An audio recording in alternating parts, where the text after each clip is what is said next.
오늘 우리가 함께 좀 깊이 파고들 주제는요, 바로 근면과 나태함입니다. 네, 새해만 되면 다들 성실하게 살겠다 이렇게 다짐을 하는데 왜 그 다짐은 항상 작심삼일로 끝날까요? 그러게요. 마치 그 충전기를 꽂아도 더 이상 충전이 안 되는 낡은 배터리처럼 아무리 애를 써도 에너지가 그냥 방전된 기분.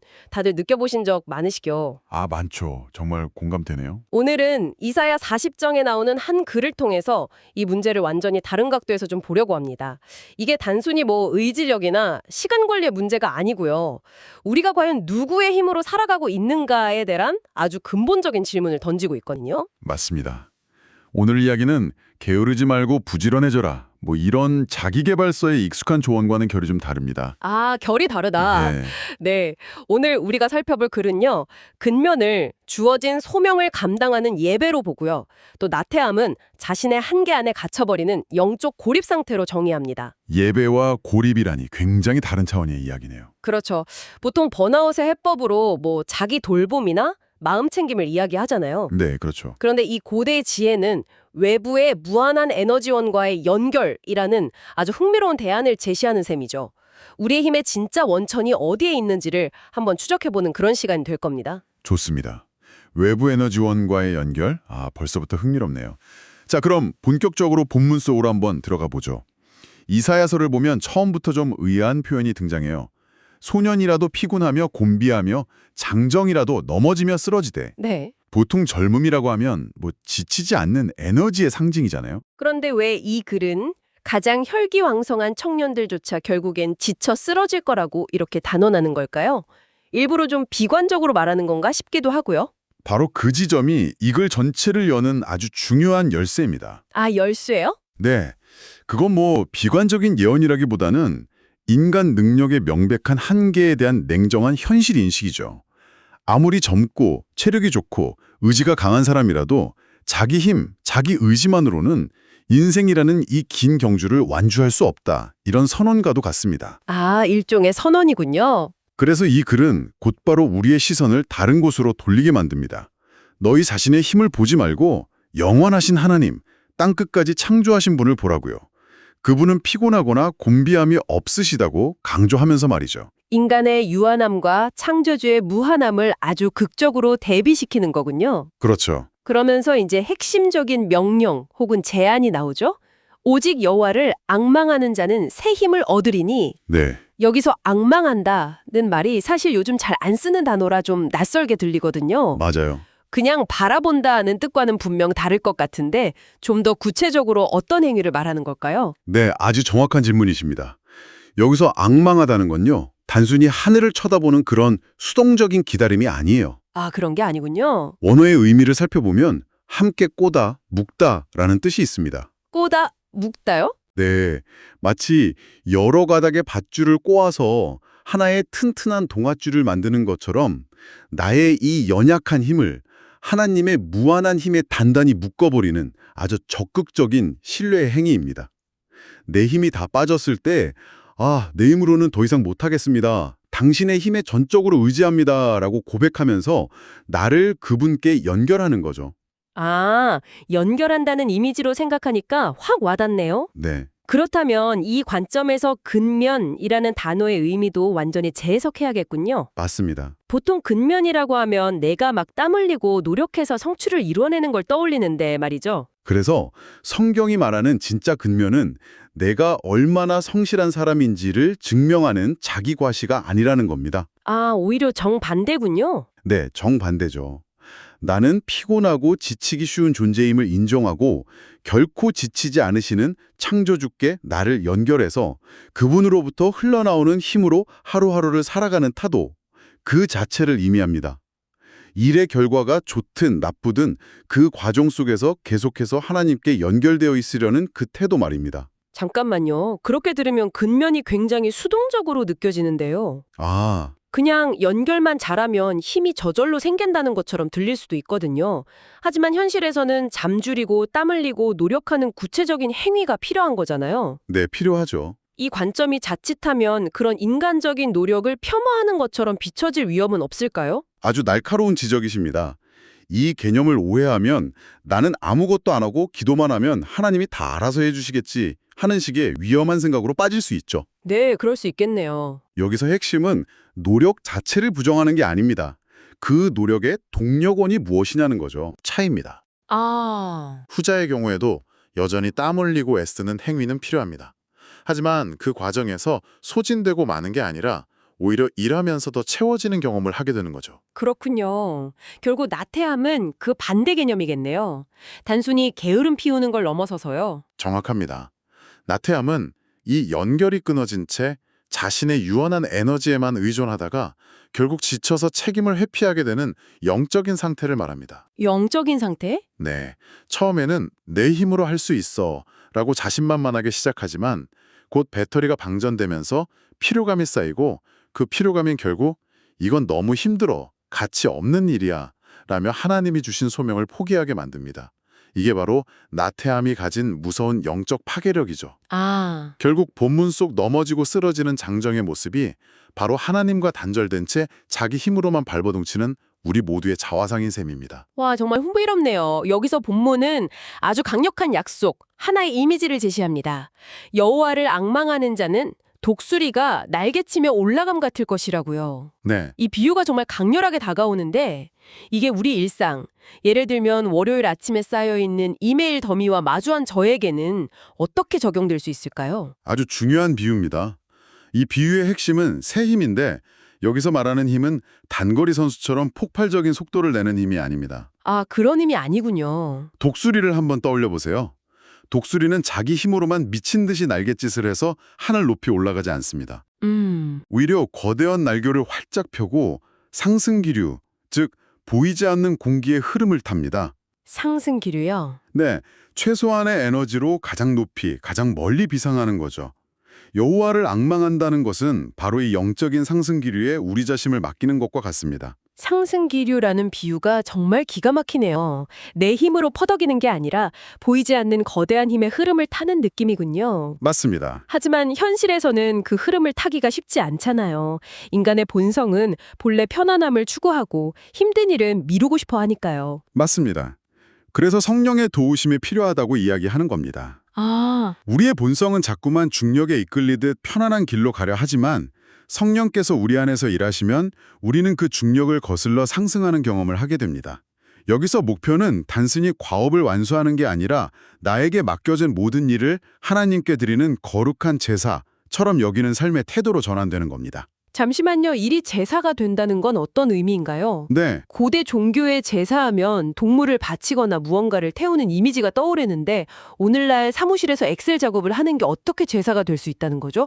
좀 더 구체적인 예시가 필요할 것 같아요. 좋은 질문입니다.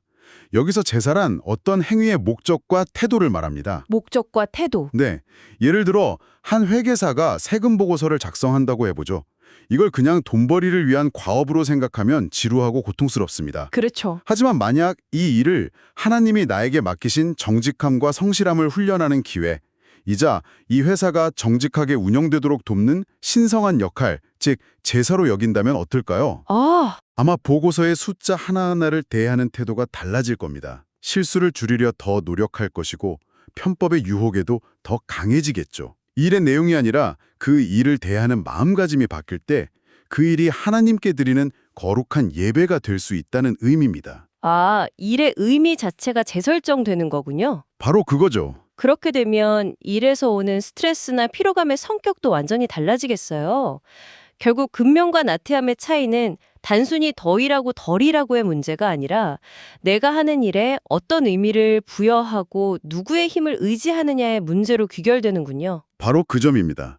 그리고 이 문제를 더 큰 그림, 더 넓은 시야에서 조망하면 그 의미가 훨씬 명확해집니다. 더 큰 그림이요? 네, 신학에서 인간의 상태를 진단할 때 자주 사용하는 일종의 3단계 이야기 구조가 있는데요. 바로 창조, 타락, 구속이라는 틀입니다. 이걸 렌즈 삼아서 일과 나태함이라는 개념을 비춰보면 왜 우리가 일 때문에 힘들어하고 어떻게 하면 다시 회복될 수 있는지에 대한 이 관점만의 독특한 진단을 얻을 수 있습니다. 창조, 타락, 구속이라는 렌즈라 흥미롭네요. 그럼 첫 번째 단계, 창조의 관점에서 일과 근면은 본래 어떤 모습이었나요? 고릴에 하나님이 세상을 설계하셨을 때 일은 저주가 아니라 축복이었습니다. 선한 창조 질서의 일부였죠. 아, 축복이었군요. 네, 하나님 자신이 일하시는 분이시고 인간에게도 그분의 동역자로서 세상을 돌보고 다스리는 멋진 소명을 주셨습니다. 이때 인간은 창조주와 완벽하게 연결된 상태였습니다. 비유하자면 최고 성능의 기계가 무한한 전력원에 직접 연결된 것과 같았죠. 와, 하나님의 무한한 능력을 계속 공급받으면서 지치지 않는 생명력으로 소명을 즐겁게 감당할 수 있었습니다. 이것이 하나님이 의도하신 근면의 원형, 즉 형성의 단계입니다. 무한한 에너지원에 연결된 상태. 상상만 해도 힘이 나네요. 뭐랄까, 심리학에서 말하는 몰입이나 플로우 상태와도 비슷한데 그게 일상이 되는 경지랄까요? 그렇죠. 그런데 그 완벽했던 연결이 끊어지게 된 것이 바로 타락이겠군요. 그렇습니다. 죄는 인간을 능력의 근원이신 하나님으로부터 단절시켜버렸습니다. 전원 플러그가 뽑힌 기계처럼 인간은 이제 자신의 유한하고 제한된 내장 배터리에만 의존하게 된 거죠. 아, 그 결과 노동은 기쁨이 아니라 고통스러운 수고가 되었고 땅은 가시덤불과 엉겅퀴를 내게 되었습니다. 바로 이 왜곡의 단계에서 나태함이 본격적으로 나타납니다. 그렇군요. 일이 고통스러우니 가치 없는 것으로 여기게 되고 쉽게 포기하거나 책임을 회피하려는 성향이 우리 안에 깊이 뿌리내리게 된 겁니다. 오늘 본문에서 말하는 자기 힘으로 발버둥치다 결국 넘어지고 쓰러지는 장정의 모습이 바로 이 타락한 인간의 실상인 셈이죠. 정말 정확한 묘사 같아요. 제 힘만 믿고 달리다가 결국 방전돼서 소파에 쓰러져 버리는 제 모습이 떠오르네요. 네. 그렇다면 이 끊어진 연결을 다시 회복하는 다리가 바로 구속이겠군요. 맞습니다.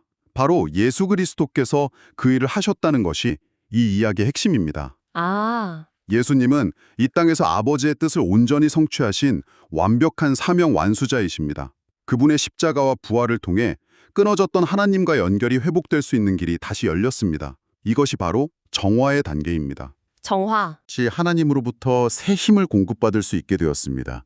성령 안에서 일은 다시 고통스러운 수고가 아니라 기쁨의 예배가 될 수 있습니다. 성령님은 우리 안에 신실함의 성품을 형성하셔서 나태함의 유혹을 이기고 그리스도를 닮은 근면한 삶으로 우리를 이끌어 가십니다.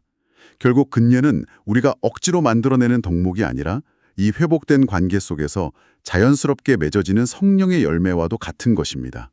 와, 창조, 타락, 구속이라는 거대한 이야기가 결국 오늘 제 책상 앞에서 벌어지는 일하기 싫은 마음과 연결된다는 게 정말 놀랍네요. 그렇죠. 자, 그럼 이 모든 것을 우리 삶에 어떻게 구체적으로 적용해 볼 수 있을까요? 오늘 나눈 내용을 바탕으로 우리 자신에게 몇 가지 질문을 던져보면 좋겠습니다. 먼저 극심하게 지치고 힘들 때를 한번 떠올려 보세요. 그때 나의 첫 번째 반응은 무엇인가요?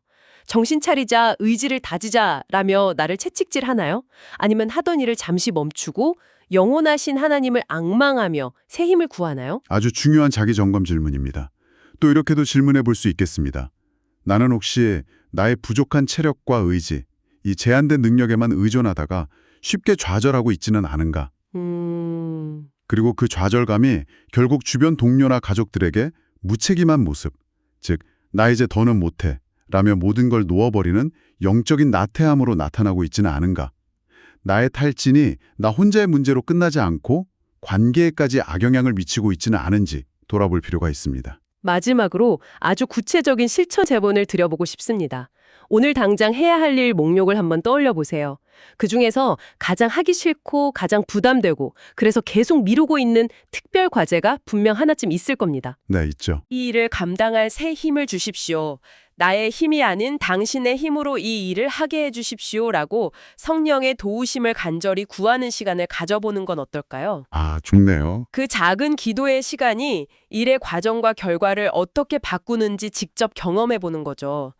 오늘 우리는 근면이 단순히 더 노력하고 애쓰는 것이 아니라 누구에게 연결되어 힘을 공급받느냐의 문제임을 깊이 살펴보았습니다.